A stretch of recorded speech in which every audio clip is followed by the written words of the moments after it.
Bem-vindos ao Entre Tijolos. Aqui você descobre como os ambientes ganham vida, com quem utiliza, com quem sente, com quem vive cada espaço. E hoje temos aqui Felipe e Hugo. Felipe mora na Alemanha, vai contar pra gente um pouquinho como é a casa na Alemanha. E o Hugo, que mora no Canadá, vai contar pra gente como é a casa no Canadá. E aí, pessoal? Como é que tá por aí? Frio, quente? Chega a ser sacanagem falar que tá frio perto do Hugo, mas tá frio, tá frio. Teve uma nevasca. Foi a primeira vez em 8 anos que eu vi neve de verdade. Geralmente era só uma camadinha, mas dessa vez foi 10 centímetros de neve. Uau, ok, Hugo. Pare de me humilhar, foi só 10 centímetros de neve, mas para mim já foi alguma coisa. Não vou falar muito da neve aqui, porque eu tô feliz que chegou a menos 10.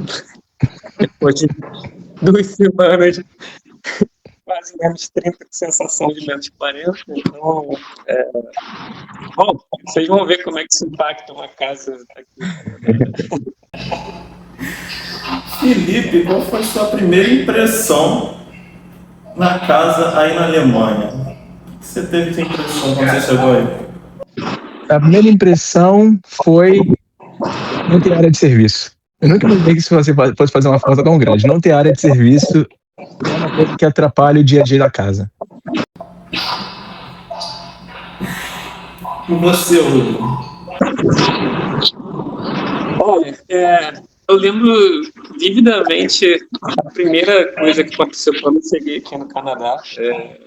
Eu cheguei não na casa que eu ia morar, mas era um Airbnb.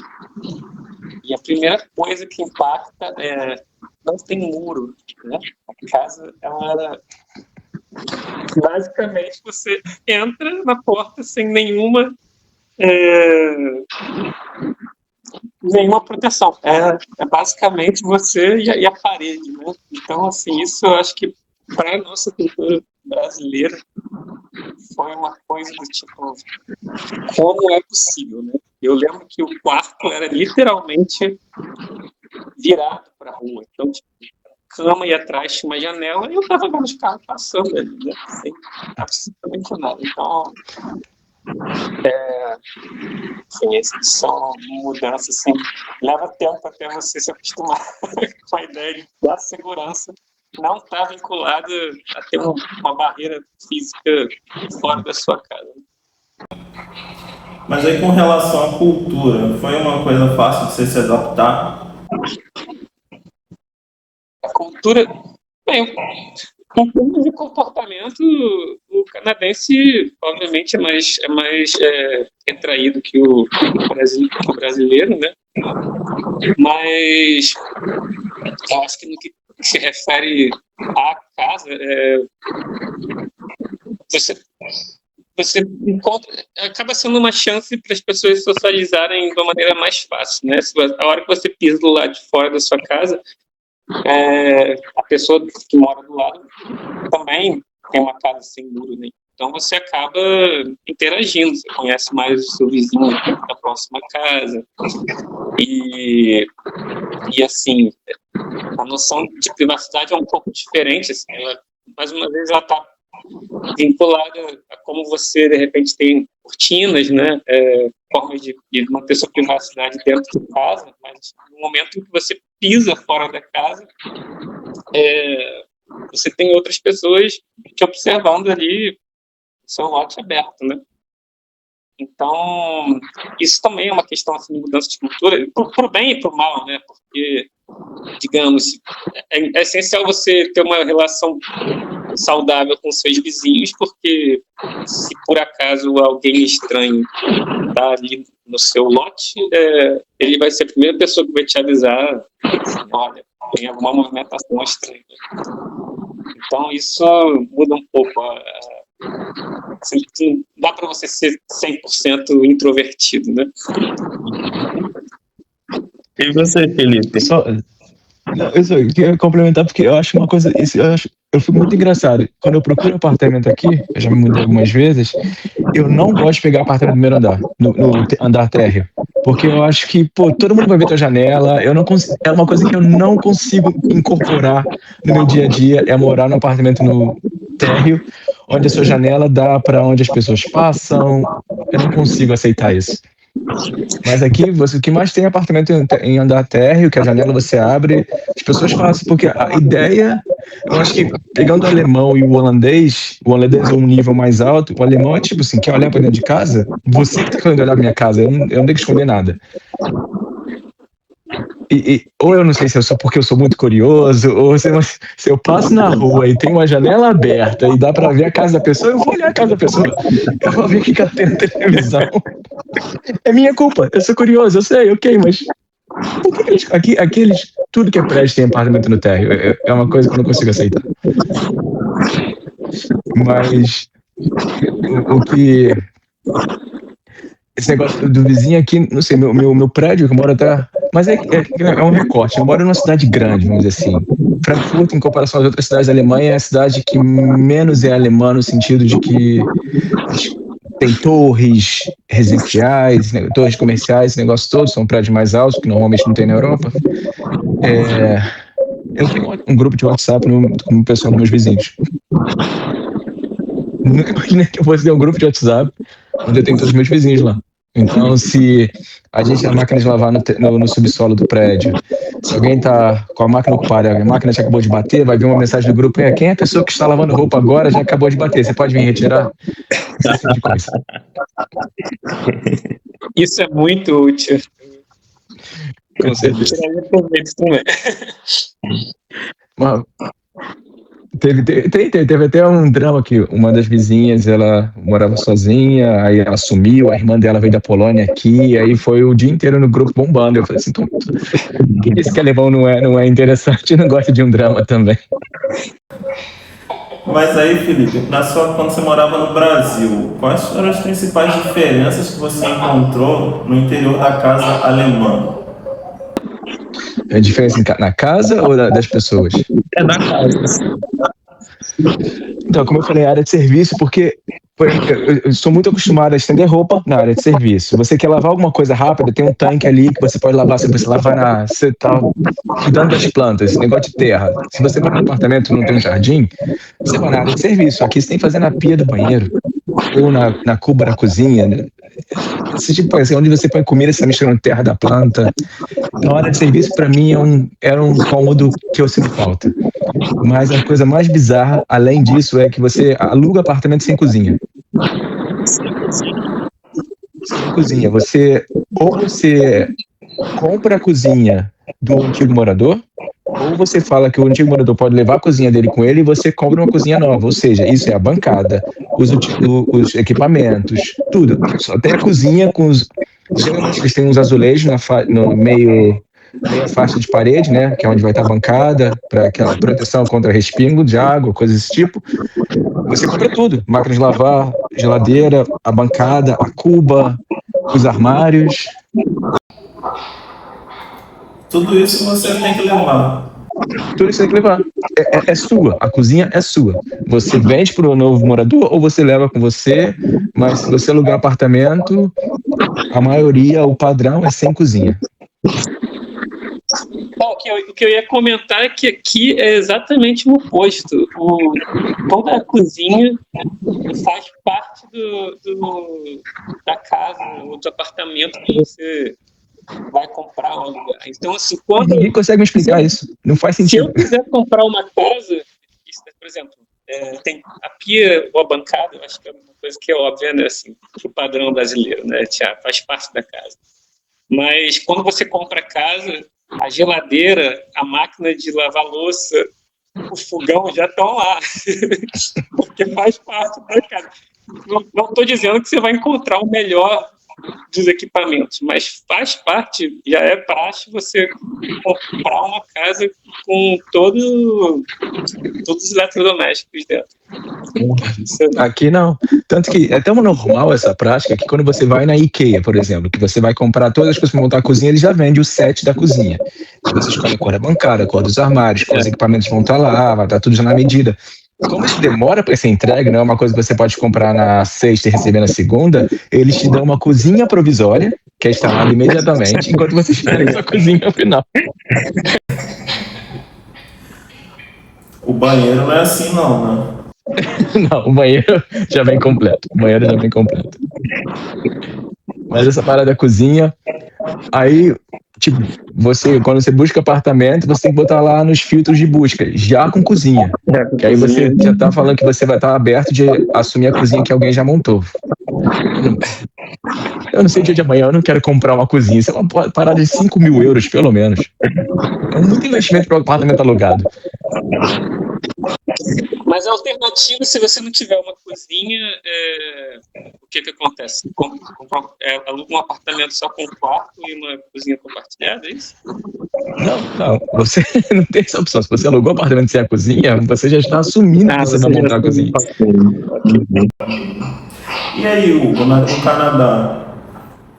Diferente. Bem, mais uma vez, assim, a vida do canadense 6 meses por ano é você lidar com a problemática da neve, né? Então, eu acho que bom, isso é uma coisa que é mais norte-americano como geral, mas assim, a presença de closet, né? Assim, você não costuma ter armário embutido ou armário construído, mas sim um closet basicamente em cada cômodo residencial, vamos dizer assim. Então, por exemplo, eu entro na minha casa, não importa se é casa ou apartamento, do lado vai ter pelo menos um closet que a função daquilo ali basicamente é o casaco que você veio lá de fora, pesado, vai ficar ali, né?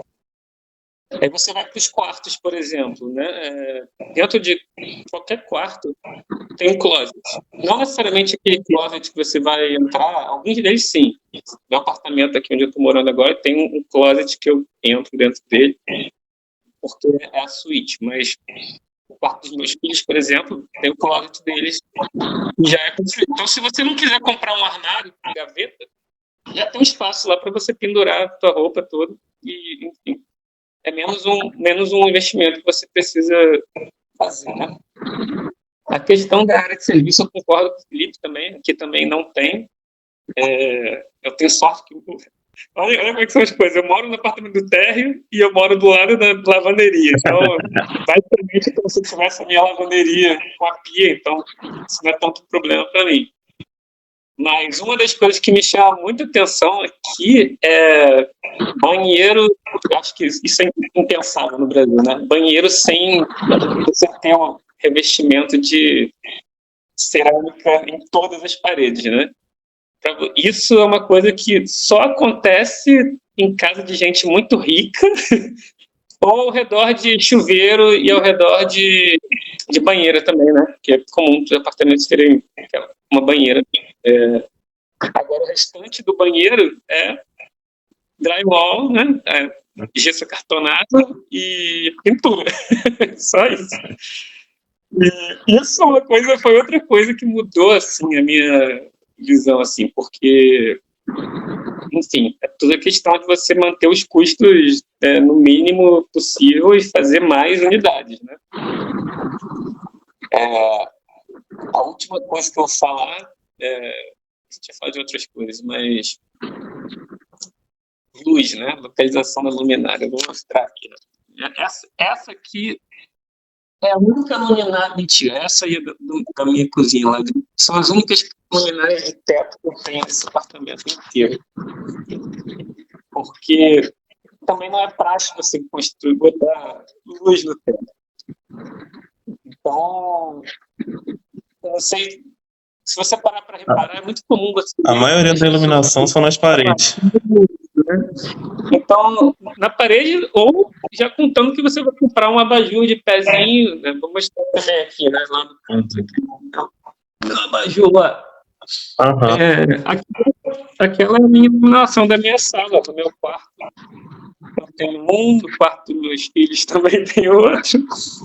E a não ser, no banheiro acaba sendo em cima da bancada, né?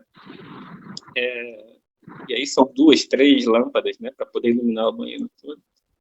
Mas isso é uma coisa que eu até gosto, porque eu acho que fica aquela iluminação mais assim de ambiente, né? Ambiência, mas tem muita gente brasileira aqui que não suporta isso, querem a luz iluminando tudo. Sim.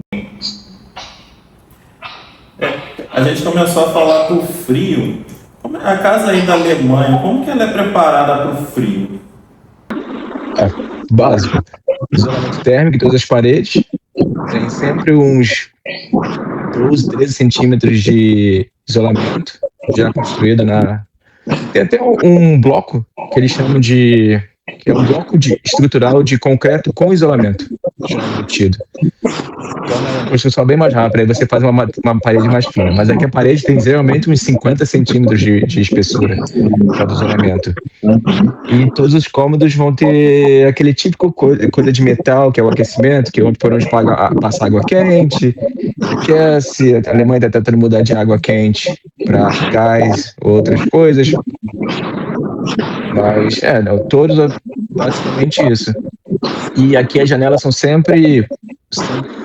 As fachadas de prédio alemão é tudo feio, porque é tudo janela quadradinha, ninguém faz um estudo de fachada, não tem essas coisas. Fachada é sempre vidro duplo, porque o vidro é sempre uma perda de calor para o ambiente. Então eles não fazem... o que o Hugo falou, aqui se você é rico, você vai ter um janelão. Ou você vai ter uma janela de teto liso. Se não, é que é uma janela quadrada de 1,50 por 1,50, vidro duplo, ou às vezes vidro triplo. Mas basicamente as paredes muito espessas e uma janela pequena com dupla camada de vidro. Deve ter algum tipo de aquecimento no piso também, ou não? Sim, mas não são todos os apartamentos, não. Geralmente, eu morei num apartamento que o banheiro tinha aquecimento no piso, era ótimo. Dava pra... No inverno você deitava na cerâmica que estava quentinha. Não que fosse deitar no banheiro, mas na segunda parte, aqui não tem a melhor coisa de você, isso aí é uma coisa que acorda todo mundo, né? Chega no banheiro, é azulejo, é piso cerâmico, aquele frio do caramba, você vai tomar banho, você pisa no chão, pronto, já congelou o corpo inteiro. No Canadá, como que a casa é preparada para o frio? Totalmente preparado para o frio, na verdade. Você não tem opção, né? Bom, em termos de construção, é bem parecido com o que o Felipe falou. Assim, basicamente, você tem as paredes, elas são montantes de madeira, né? Já começa por aí. Acho que isso é uma diferença, basicamente, do Brasil, né? A parte estrutural dela é normalmente feita com montantes de madeira, e entre esses montantes é onde você vai instalar a lã de rocha, ou lã de vidro, que vai proporcionar o isolamento térmico, né? Porque acho que uma das coisas que mais me chamou a atenção, assim, né, em termos de aprendizado aqui, é a noção eles chamam de building envelope, né, o envelope da construção. E basicamente você ter o conceito de que a temperatura externa ela é diferente da interna. E o que isso implica? Isso implica que essa diferença térmica ela vai gerar condensação dentro da casa. Se você tiver muito frio do lado de fora, muito calor do lado de dentro. Então, tudo é tratado como se fosse uma pele externa, né? Que impede que você se comunique com o lado de dentro. Então, em se tratando de cuidado com o frio, assim, você vai ter esses montantes que eu falei, vai ter uma outra barreira física, que normalmente é uma placa de compensado, não compensado tipo USB, né, que a gente chama, é uma das alternativas que você tem.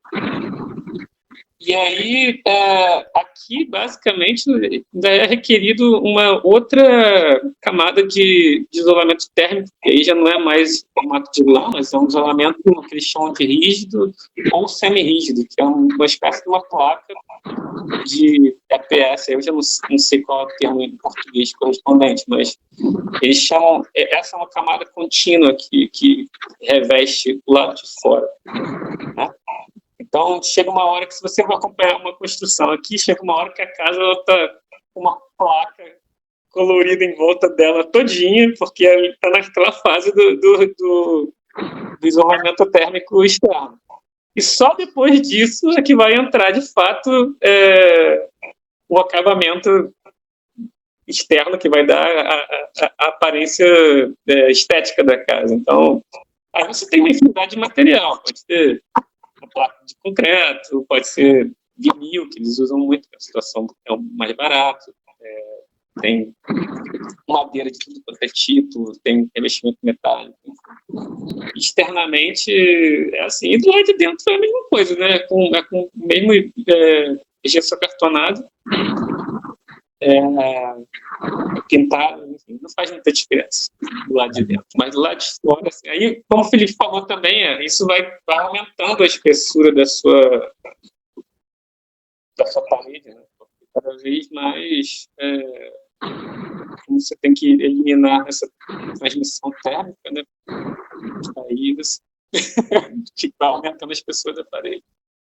Mas você, Hugo, como foi se adaptar ao frio? Como foi adaptar ao frio? Bom, eu cheguei, foi engraçado, eu lembro que eu cheguei em agosto. Agosto ainda é verão aqui, né? Bem dizer. E depois de setembro, outubro, aí eu fui pra praia, devia ser o quê? Uns 15 graus, eu acho. Eu fui pra praia de casaco. Eu tô olhando todo mundo em volta de mim, os meninos estão de biquíni, os caras de short, e eu falei, pô, mas vocês não estão sentindo frio? Mas hoje, bom, depois de 8 anos aqui, eu tô mais do que... Acho que o seu corpo vai se condicionando ao longo do tempo, à medida que a temperatura vai baixando, né? Então, quando bate o primeiro frio pesado, né, é mais difícil, vamos dizer assim, lá para outubro, novembro, que as temperaturas começam a baixar de zero. Mas nessa época, por exemplo, agora, que a gente está falando de menos de 20, seu corpo já meio que veio abaixando a temperatura junto também. Então, se por acaso tiver um dia que bata 0 grau, provavelmente eu vou botar só um casaco igual esse que o Felipe está usando para ir lá fora. Porque você já está vindo, o corpo vai adaptando. Enfim. E aí, hoje, imaginar que está em 40 graus é um pesadelo também. E Felipe, como é que foi essa adaptação ao frio? Cara, eu gosto do frio. Assim, eu tô com esse moletom aqui em casa porque eu tô de camiseta por baixo. Eu falei assim, não vou ficar aparecendo na câmera de camiseta. Eu botei esse casaco porque tava na mão. Mas eu não ligo o aquecedor. Aqui eu acho que agora a temperatura do meu apartamento geralmente é 2 graus mais frio, mais quente do que lá fora. Só que eu tô movimentando, tem um monte de equipamento ligado, então eu vou dizer que tá um pouco mais. Eu acho que tá uns 15 graus aqui dentro de casa. E eu tô de boa. Eu não ando de luva na rua. Ok, não chega aos menos 30 graus. Aqui o mais frio que eu já enfrentei foi menos 16. Mas eu fico de boa. Eu vou pra academia de manhã antes do trabalho. O sol nem nasceu ainda. Eu tô voltando. Eu volto de short. Cansei de me ver senhorinha parar na rua. Menino, você tá de short? Eu tô. Aquela coisa, inverno carioca. É short e casaco pesado em cima. Mas tô de boa. Eu não tive. O que, em termos de temperatura, assim, é a falta de sol. Eu demorei pra me acostumar. Você passa aqui semana sem ver sol. Isso afeta meu humor muito, muito rápido. Pessoal, uma Sinto coisa falta mais de sair na hora do almoço no Rio, sair na hora do almoço, você sai do prédio de ar-condicionado, você sente o calor penetrando em cada camada do seu ser. Sinto falta disso. Você sente Aí falta do você sol aí me falou também, uma Hugo? vitamina, Felipe. Aquilo que. Não, eu ia falar que, não, concordo também. Essa história dos dias curtos, ela é altamente deprimente É. para teu Não, organismo também, né? Assim, a gente toma muito aqui vitamina D, tem que tomar um suplemento para poder compensar a falta de exposição à luz solar, né? Eu fui no médico, o cara olhou pra minha cara, você vem da onde? Eu falei assim, no Brasil, um país do sul, toma vitamina D. Eu não fiz exame de sangue, não fez nada. Ele me dá direto vitamina D. Eu falei, tenho certeza que você está com baixa vitamina D. Vocês não são acostumados a ter essa falta de luz solar. Aí eu falei, ok. Eu nem sabia que meu relógio fazia isso, mas aí eu comecei a botar pra ver, porque ele mede o tempo que eu fiquei exposto ao sol. Eu falei, ok, agora eu tento manter um valor. Eu tenho que ficar me atentando ao quanto de sol eu pego. Então, na hora do almoço, eu sempre vou dar uma volta para pegar um solzinho, por mais que não esteja. O sol, não, é só a luz do sol, não é calor, é a luz do sol. É uma coisa que eu passei a fazer todo dia. Você acha que a cultura modifica a forma como que a gente usa a casa? Com certeza, com certeza. A gente, sempre que eu vou para casa dos meus pais, aí no Rio, a gente senta na cozinha, a cozinha é grande, todo mundo conversando, dependendo se é família ou não, lógico, né? Tem pessoas que não sabem, mas a cozinha é o coração da casa. Aqui não é muito, não. Aqui, quando o primeiro apartamento que eu morei, eu dividi apartamento, então eu tive a oportunidade de conhecer a família do cara que dividia apartamento comigo, aí ele me convidava, eu conheci a mãe dele, o pai dele, e aí eles moravam numa cidadezinha bem pequena, fora de qualquer centro urbano, então era uma típica casa alemã, a mãe cozinhando com fogão a lenha, porque eles eram meio que fazendeiros, tinham um sítio. Aí, mas é tudo na sala. Sala onde está a lareira, onde aquece a casa, e a cozinha é só para cozinhar as coisas mesmo. Não tem esse negócio de mesão dentro da cozinha para sentar, onde a família pode tomar café da manhã, é assim compartimentado. E é uma coisa bem engraçada. Enquanto a gente faz a siesta, né, dorme depois do almoço, eles saem para passear, eles saem para dar uma volta. Eles chamam do passear da digestão, traduzindo assim para o português. Tá legal. E aí, Hugo, você acha que a cultura canadense muda a forma de utilizar a casa? Com certeza, com certeza. Assim, eu acho, assim, hoje eu tenho morar em apartamento, mas acho que como a casa em si, e mais uma vez voltando na construção, né? Assim, o sistema basicamente que você constrói uma casa aqui, você tem sempre um nível do porão, né? Porque tem sapatas corridas e as paredes de fundação, e é dali para cima que você efetivamente constrói com madeira. Então, toda casa aqui no Canadá, toda casa, diria que 90% das casas, elas têm um nível do porão. Então, aquele espaço lá embaixo é um espaço que se torna recreacional, né? Então, é muito comum, por exemplo, na casa que eu morava antes, a gente tinha um espaço que chamava de playroom lá embaixo, que era onde as crianças faziam bagunça, né? Eles iam lá para baixo e brincavam. Vocês não viram filme de terror suficiente para usar essa coisa para as crianças? Não. É tão... Bom, aqui tem muito Halloween também. Mas, por exemplo, eu montei a minha academia lá embaixo. Às vezes você pode usar para o escritório, tem gente que faz sala de cinema. Então, assim, isso é um plus, né? Vamos dizer assim. E nesse caso, também as pessoas costumam instalar que seria área de serviço lá embaixo. Então, lá eu tinha um espaço que tinha tanque, tinha a secadora, tinha... E isso é um outro detalhe também, né? Assim, como não pode se dar o luxo de botar roupa para secar no varal aqui, porque se eu botar a roupa lá fora agora, eu vou botar tudo em formato de pedra de gelo, né? Então, secadora de roupa não é um opcional, todo mundo tem que ter.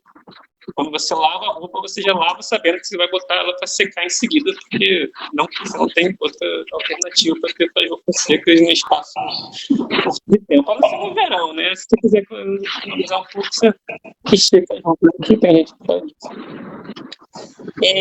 Vocês estendem roupa dentro de casa também? Desculpa te cortar, vocês estendem roupa dentro de casa? Sim, sim. Isso é uma coisa. Mas é porque aqui o ar é muito seco, então não tem muito problema de umidade. Você não precisa abrir o armário e deixar a roupa de cama pegar um sol de vez em quando, porque é seco. Então não vai ter nada. Né? Não vai ter nada de mofo. Assim, banheiro pode ser, se você não cuidar, mas uma coisa também que é típica de fazer aqui, não tem área de serviço, você estende a roupa, secadores de pé no meio da sala. Ou no quarto, se tiver mais espaço. Mas e seca rápido, um dia tá seco. Não pegou vento nem nada, não foi no lado de fora, mas vai secar da mesma forma. E sem problema de mofar. E assim, eu acho que a última coisa é assim, o espaço privado dentro da casa, vamos dizer assim, ele é muito bem definido, assim. Então, talvez isso não seja uma particularidade só daqui, mas assim, você vai ter as casas de segundo andar com os quartos em que a função deles é só dormir, vamos dizer assim. Você vai ter o primeiro andar com áreas bem sociais, integrado com um jardim, enfim. Que basicamente, se você tiver convidados, pessoas na sua casa, todo mundo vai circular ali naquele primeiro nível, ninguém vai subir as escadas para ir para a parte privada. Acho que isso é parecido também com o Brasil, não muda muito, mas a gente acaba. Acho que é bem dividido, vamos dizer assim. Você mencionou a palavra jardim. Aqui no Brasil a gente tem, assim, em determinadas casas, um cômodo chamado jardim de inverno. Existe algo similar aí? Ao jardim de inverno? Existe. Aqui existe. Só não sei se o conceito vai ser o mesmo, porque aqui jardim de inverno geralmente é um jardim que você possa usar no inverno, ou seja, é um jardim fechado. Vai ser envidraçado para você ver lá fora, ou se for no meio da casa, tipo, é uma evolução daquele átrio que tinha, ou se de repente você tem uma coisa, tipo é uma casa, tem um terraço fechado, pode também ser considerado jardim de inverno. Mas é basicamente isso. Aqui, jardim e inverno são duas palavras que não coexistem. Se é inverno, não tem jardim para você. Mas eu acho que, assim, quem pode bancar, né, porque é um investimento, eles chamam, em inglês eles chamam screen porch, como se fosse uma varanda com tela, né, porque, bom, os problemas do calor, né, você tem mosquito, calor, acaba que se torna um problema. Então tem muita gente que faz como se fosse um puxadinho do lado de fora, né, com tela, e aquilo é um ambiente fora da sua casa em que você... A função dele ser uma tela é justamente porque é mais fresco e impede que coisas de fora da casa, da natureza, venham para dentro do seu espaço. Tem um aí. Tem.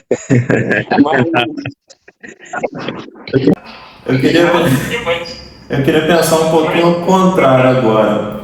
O que tem aí na casa que falta na casa do Brasil? O que vocês acham que tem aí que é uma coisa super útil e válida, mas não tem na casa brasileira? Difícil. Que eu levaria para minha casa no Brasil? Tô olhando aqui minha casa. Eu acho que não tem nada que não tem. Eu traria pra cá, eu não levaria foto do Brasil. Assim, eu falo do meu talvez na cozinha, né? Se você tivesse comprado a cozinha aí, você levaria. Eu teria que levar uma cozinha no Brasil. Cara, o que pode ser? Eu vou da janela. Eu acho que a opção de você abrir janela de tombar, eu acho que esse sistema eu acho bem interessante. Que às vezes você. Eu não sei, o Hugo lembra, quando você pode tombar a janela, você pode abrir ela completamente e tudo é uma janela só. Então, eu acho isso bem interessante. Eu acho que se for, e é padrão aqui, todas as janelas fazem isso.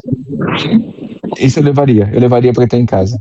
E isso é engraçado, que aqui não, esse sistema de duplo, né, vamos dizer, de você pode abrir ela de lado e ou tombar ela, eu nunca vi aqui.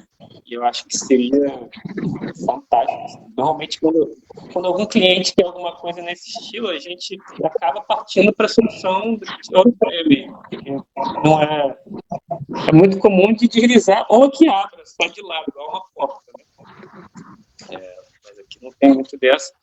Mas, assim, não é algo que eu levaria para o Brasil como, assim, nossa, eu precisava ter isso. Assim, mas o que eu ia falar, assim, em termos de estilo de vida, assim mesmo, assim, para mim, ter a lava-louça virou uma coisa absolutamente essencial. Então, eu descobri que Você se deixou seduzir por ela tão rápido assim? Eu precisei de um tempo. Eu ainda lavava as coisas à mão até me acostumar a usar uma lava-louça. Ela me conquistou de cara e ainda é engraçado, porque eu venho aqui no Brasil, visita, parece que parte da visita deixa eu lavar a sua louça aqui. Eu só fico, meu Deus, joga lá dentro. Eu entendo essas pessoas. Eu ainda acho que, tipo assim, é só um copinho, uma panelinha, não precisa usar a máquina, fazer o ciclo inteiro da máquina de lavar louça para isso. Mas, pô, eu confesso que seria um eletrodoméstico que com certeza faria parte da minha cozinha básica. Agora pensando no contrário, o que vocês não levariam de jeito nenhum para casa do Brasil?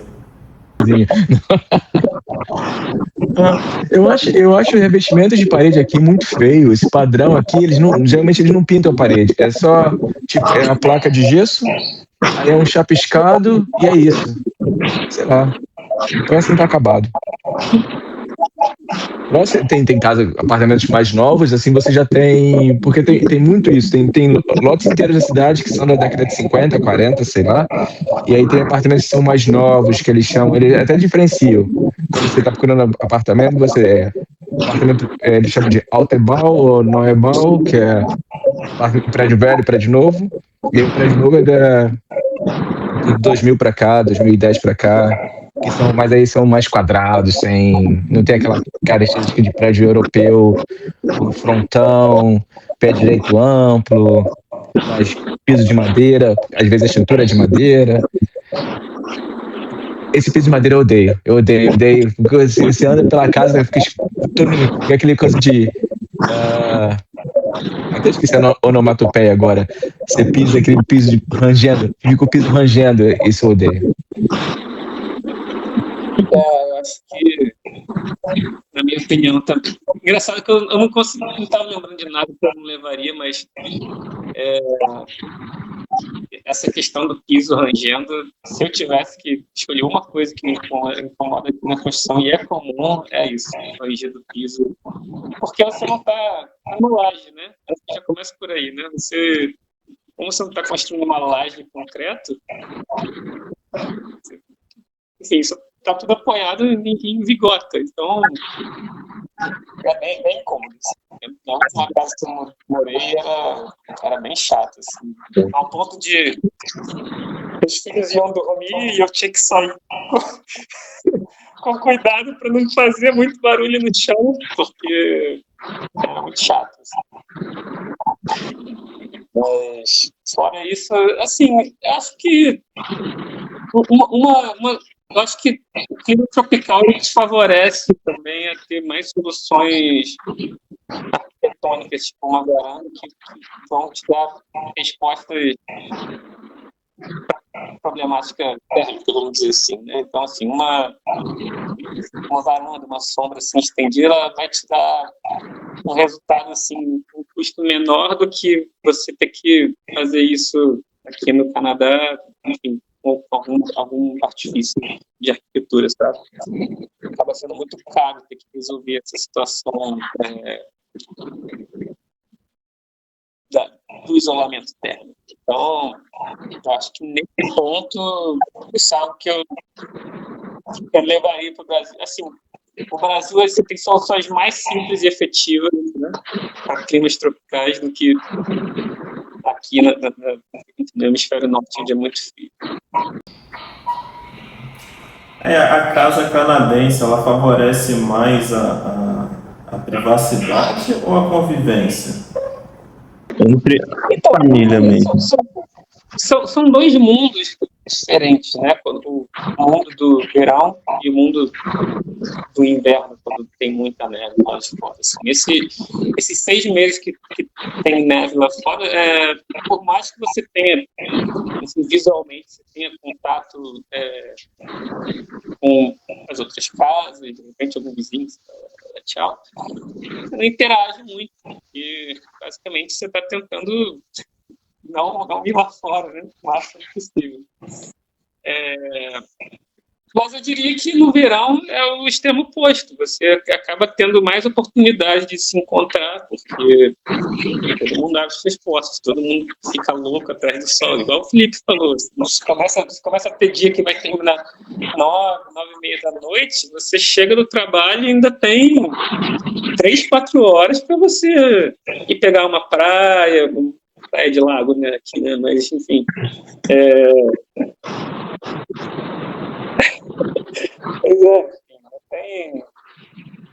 Você começa a aproveitar mais a vida social, porque você sabe que daqui a 6 meses já você vai ter que voltar para dentro de casa, entendeu?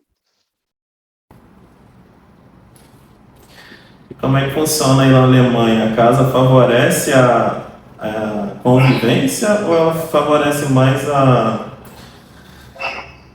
intimidade? O núcleo familiar não muda muito, porque ainda tem uma mesa de jantar.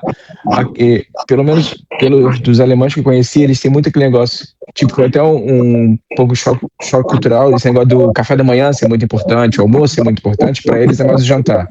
Então a pessoa chega do trabalho, as crianças do colégio, é o momento que todo mundo se encontra, vão cozinhar junto, vão comer junto. No momento de jantar, então, tem uma mesa de jantar na sala, por mais que não seja integrado à cozinha, tem uma mesa de jantar.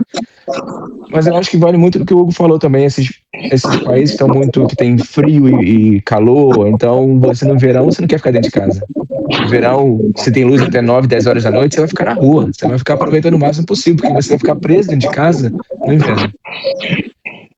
Então não tem muito, entende? O oposto, no verão, é muito quente ficar dentro de casa.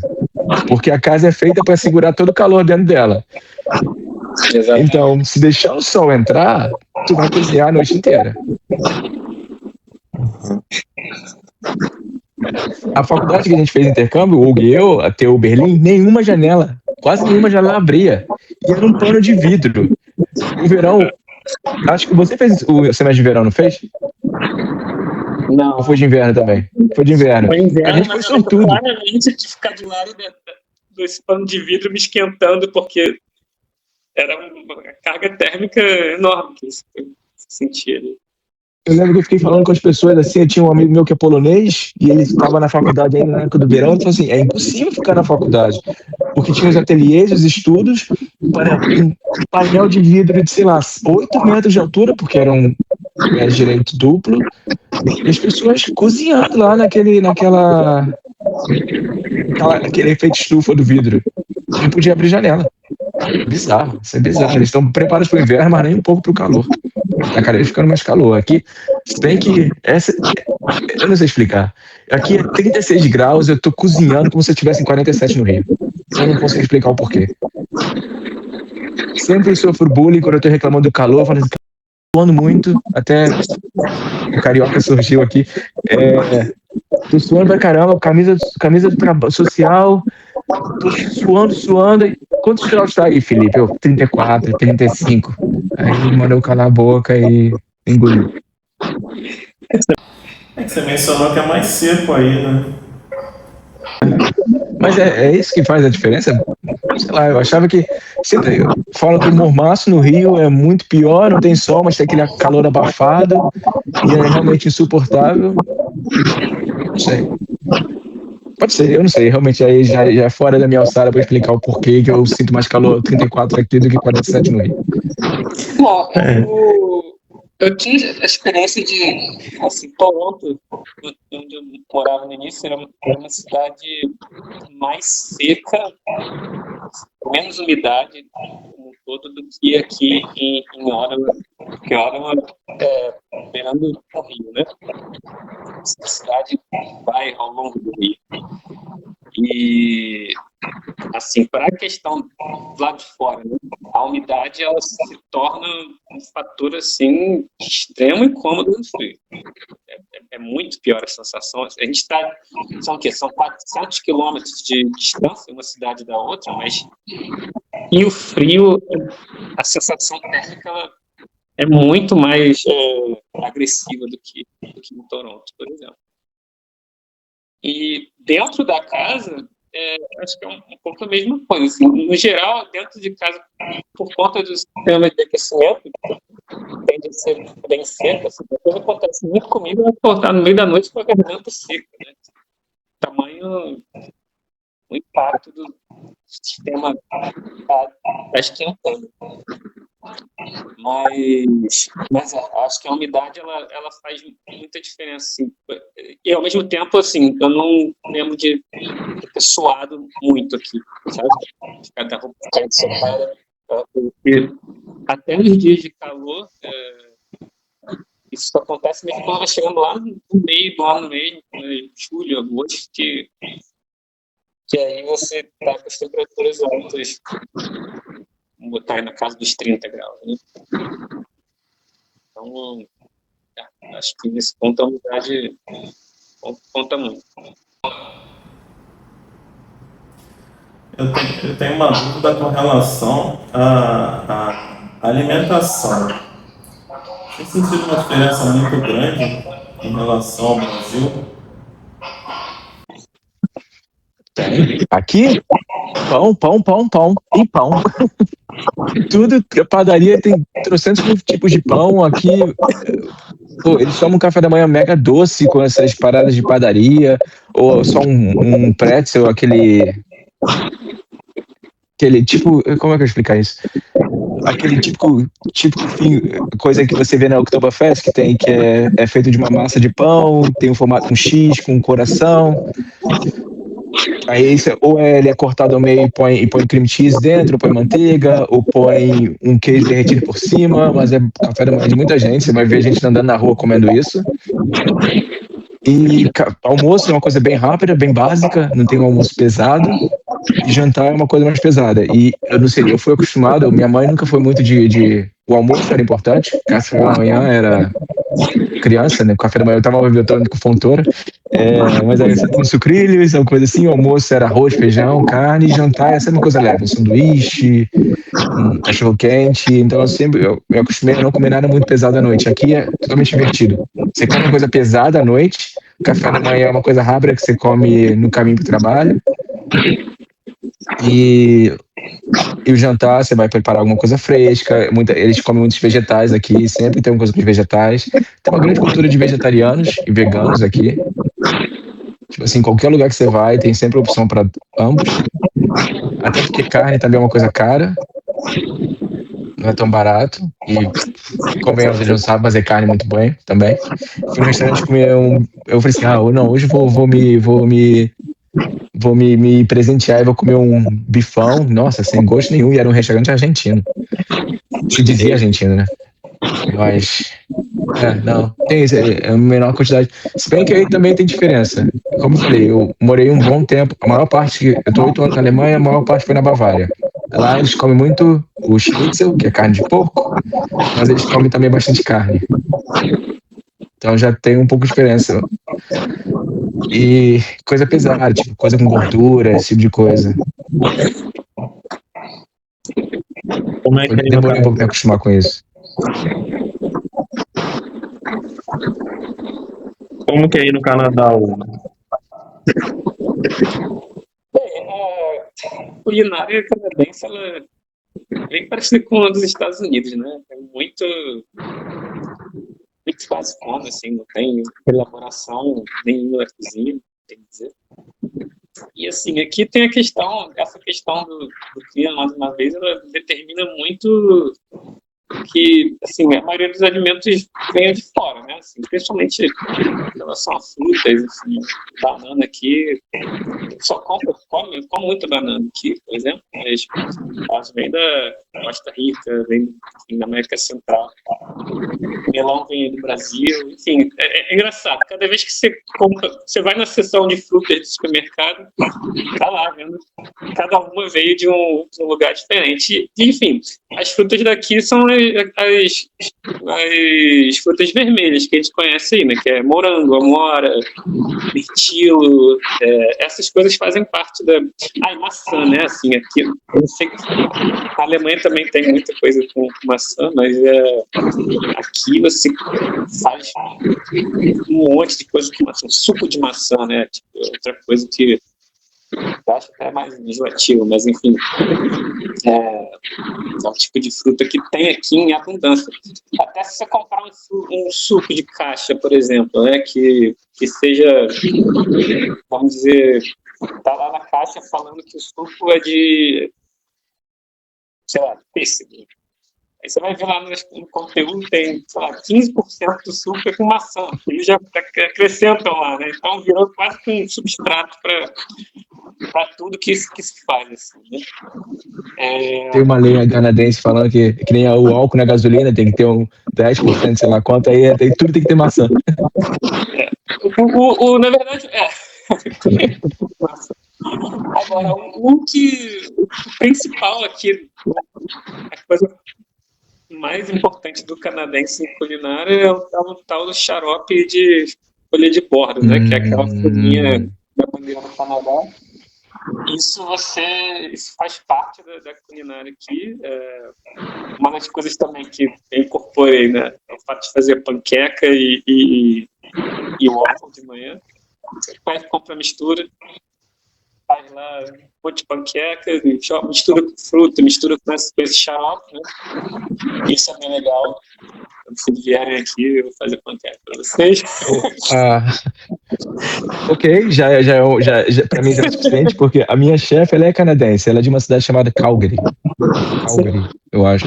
E a mãe dela veio agora para visitar, então a mãe dela foi no escritório e trouxe tudo que é tipo de doce, mas é tudo doce feito dessa folha, maple syrup.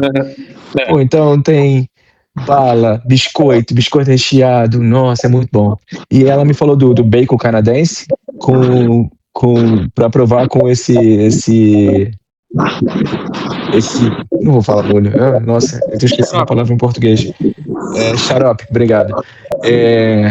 Fica muito bom, bacon com xarope, doce, muito bom. Isso é uma coisa que eu nunca imaginei, porque canadense não tem limite de doce salgado, tipo, você faz um prato que tem panqueca, bacon, salsicha e joga esse molho, esse xarope em cima de tudo.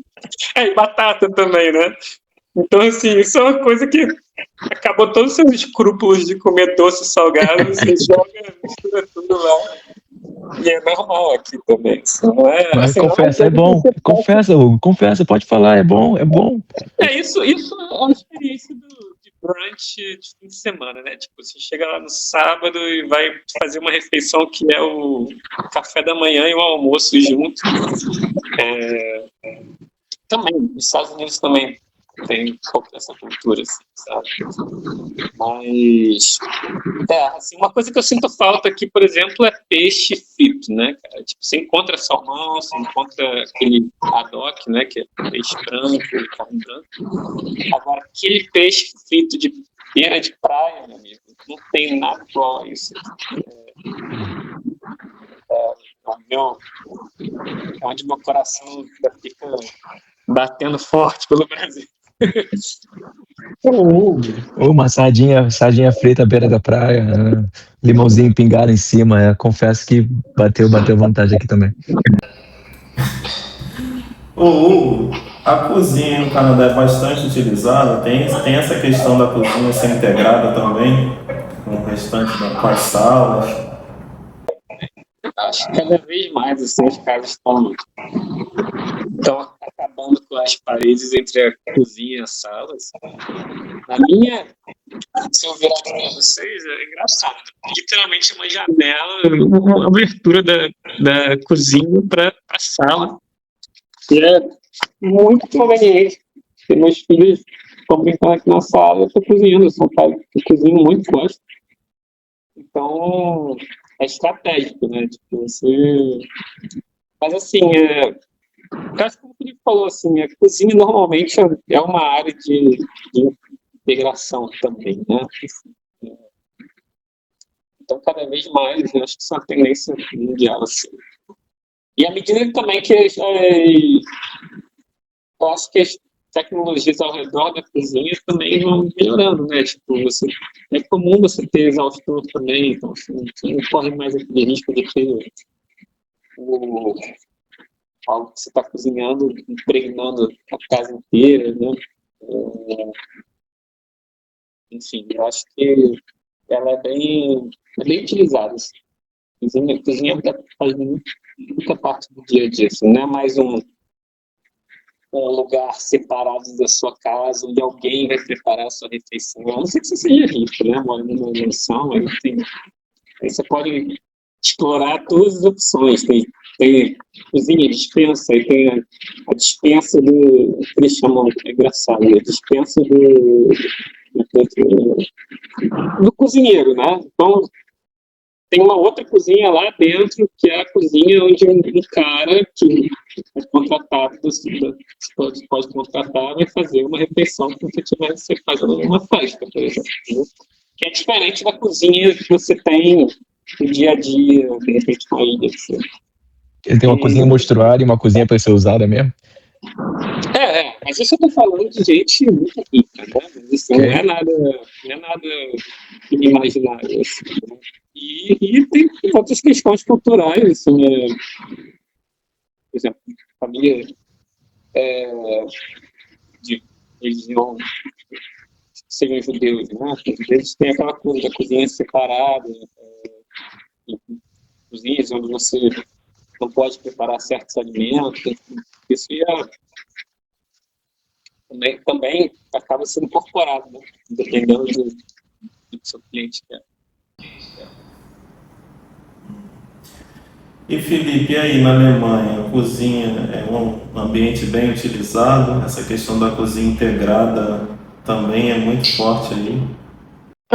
Mas eu não sei dizer, porque pelo menos comparando casa com apartamento, essa ideia da cozinha integrada eu vejo mais em apartamentos novos do que apartamento antigo. Apartamento antigo parece as cozinhas que de condomínio na Barra, é um corredor, você tem bancada de um lado, tem alguns utensílios do outro, e aí você fica andando uma linha para fazer as coisas, ou ela é aberta, ela faz um U e ela é aberta para a sala, que aí você pode cozinhar tudo, mas também tem exaustão, se bem que eu não acho que esse exaustão funciona tão bem assim, é porque eles não têm o hábito de fritar muita coisa. Assim, fazer uma sardinha frita, como o Hugo estava contando, eu acho que eles não têm o hábito de fritar muita coisa e aí funciona. Mas sim, como eu falei, chegar no trabalho, vai todo mundo cozinhar, fazer a comida fresca, com legumes do dia, tem muita essa preocupação de tudo ser... Eu acho que é um grande contraste com a cultura norte-americana, assim, tem mais opções até das antigas colônias, todos os países europeus tiveram uma antiga colônia que continua tendo trato, então recebe muita fruta, verduras vindo de qualquer lugar. Aqui eles também plantam bastante, também tem muita produção de subsistência que vende para coisas locais. O europeu tem muito essa ideia. Eu vou generalizar para o europeu. Comprar nos mercados locais, os fazendeiros próximos. Tipo, aqui a embalagem de leite vem de qual parte da Alemanha está vindo esse leite. Exato. Esse tipo de coisa. Bom, eu queria agradecer, pessoal. Agradecer o Felipe, agradecer o Hugo por esse bate-papo. Até o próximo Entre Tijolos.